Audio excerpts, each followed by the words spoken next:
বিসমিল্লাহির রহমানির রহিম। আসসালামু আলাইকুম। Welcome back to my channel. সবাইকে আবারও স্বাগতম জানাচ্ছি নতুন একটা রেসিপির ভিডিও দেখার জন্য। আজকে শেয়ার করব ঈদ স্পেশাল গরুর মাংসের ভুনা। যে পদ্ধতিতে গরুর মাংস রান্না করলে সবচেয়ে বেশি টেস্টি হবে। আর এই পদ্ধতিতে রান্না করলে কিন্তু আপনার গরুর মাংসের টেস্টটা সবসময় বেশি ভালো আসবে। তো আসছে ঈদে কিন্তু আপনারা এই পদ্ধতিতে মাংস একবার রান্না করে দেখতেই পারেন।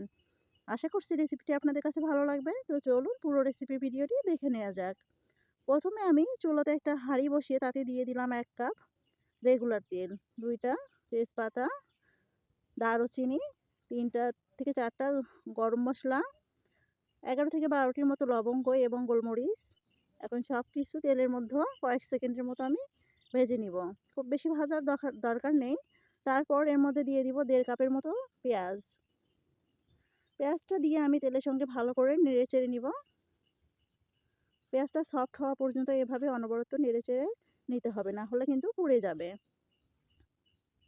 পেঁয়াজের কালার যখন ব্রাউন হয়ে আসবে সে পর্যায়ে আমি দিয়ে দিব ২ চা চামচ আদা বাটা এবং ১.৫ চা চামচ রসুন বাটা। মশলাটা দিয়ে আমি পেঁয়াজের সঙ্গে ভালো করে কষিয়ে নিব, যাতে মশলার কাঁচা স্মেলটা না থাকে।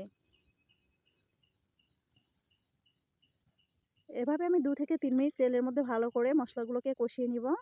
এ পর্যায়ে দিয়ে দিব স্বাদ অনুযায়ী লাল মরিচের গুঁড়া এবং ১ চা চামচ হলুদ গুঁড়া। আমি এখানে ২ চা চামচ লাল মরিচের গুঁড়া দিয়েছি। আপনারা কিন্তু এখানে আরও ১.৫ চা চামচের মতো লাল মরিচের গুঁড়াটা ইউজ করতে পারেন। এখন সমস্ত মশলা আমি ভালো করে একটু কষিয়ে নিব। মশলাটা যাতে পুড়ে না যায় সেজন্য আমি সামান্য পরিমাণ পানি দিব। আবারও একটু নাড়াচাড়া করে নিব। এখন দিয়ে দিব আমি জিরা গুঁড়া ২ চা চামচের মতো এবং ধনিয়া গুঁড়াও ১.৫ চা চামচের থেকে একটু কম। আবারও আমি মশলাগুলো পেঁয়াজের সঙ্গে ভালো করে নেড়েচেড়ে নিব। তলানিতে যেন কোনোভাবে লেগে না যায় সেদিকে কিন্তু লক্ষ্য রাখতে হবে। এইদিকে আমি ২ কেজি গরুর মাংস নিয়েছি। মাংসগুলোকে আমি ভালো করে ধুয়ে একেবারে পানি ঝরিয়ে নিয়েছি। সম্পূর্ণ পানি ঝরিয়ে যাওয়ার পর কষানো মশলার সঙ্গে আমি গরুর মাংসগুলোকে দিয়ে নিব। এবার নেড়ে চেড়ে আমি মাংসটাকে ভালো করে কষিয়ে নিব। ১০ থেকে ১২ মিনিট কিন্তু আমি মশলাগুলোকে ভালো করে মাংসের সঙ্গে কষিয়ে নিব। এ পর্যায়ে আমি স্বাদ অনুযায়ী লবণ দিয়ে দিব।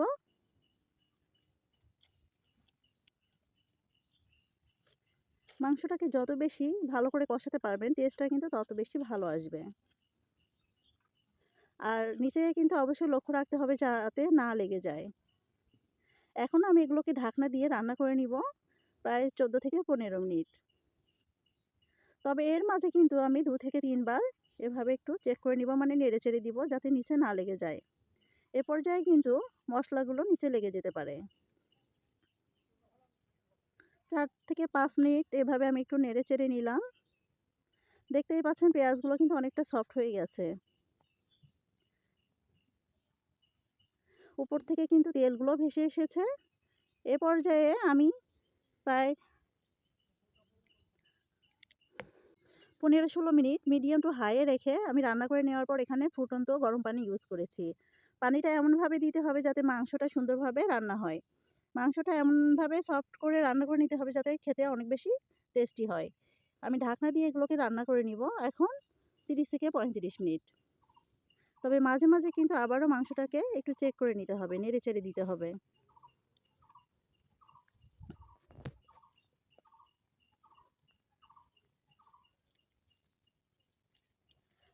আমি আবারও এভাবে ঢাকনা দিয়ে এভাবে কিছুক্ষণ রেখে দিয়েছিলাম। টোটালি আমি এভাবে ৩৫ থেকে ৪০ মিনিটের মতো রান্না করে নিয়েছি।